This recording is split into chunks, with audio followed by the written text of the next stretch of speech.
जीव कौन है? जीव का स्वरूप क्या है? सुख दुख में पड़ने वाला, राग द्वेष का अनुभव करने वाला, बार बार शरीर रूप धारण करने वाला, कर्म फलों को भोगने वाला, वो जीव कौन है? चैतन्य प्रकाश जब सूक्ष्म शरीर के साथ एक होकर स्थूल शरीर द्वारा संसार में व्यवहार करता है तो उसे व्यावहारिक जीव कहते हैं।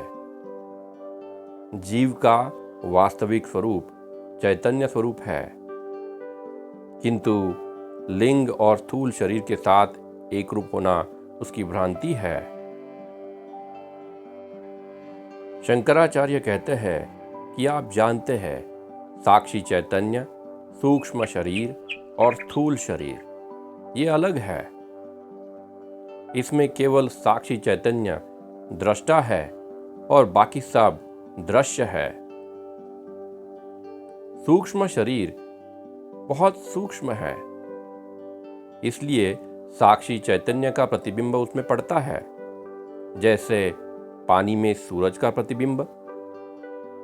उस प्रतिबिंब को चित छाया कहते हैं।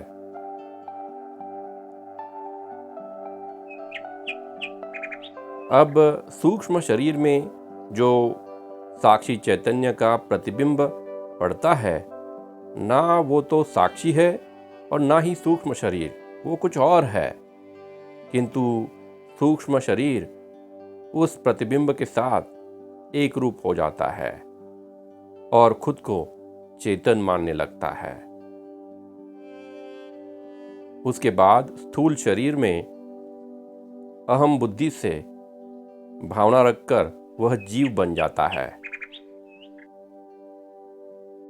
यानी साक्षी चैतन्य का प्रतिबिंब सूक्ष्म शरीर और स्थूल शरीर एक रूप होने से जीव की निर्मित होती है और वह जीव इस संसार में व्यवहार करता है। ये केवल उसका भ्रम है। आप साक्षी चैतन्य हो और वही दृष्टा है। बाकी सूक्ष्म शरीर और स्थूल शरीर यह जड़ है, यह दृश्य है। यह साक्षी चैतन्य ही सत चित आनंद स्वरूप है, सर्वव्यापक है। किंतु जीव खुद को मन बुद्धि वाला सूक्ष्म शरीर और अस्थि चर्म वाला स्थूल शरीर मान बैठा है। इस भ्रांति के कारण वह समझ बैठा है कि वह पूर्ण नहीं है, आनंद स्वरूप नहीं है। वह विविध विषयों का संग्रह करते रहता है और उनके उपभोग के लिए तैयार रहता है। यह भ्रम, इसका नाश होना आवश्यक है। यही माया का आवरण है। दृष्टा और दृश्य का भेद स्पष्ट होने पर जीव भाव नष्ट हो जाता है।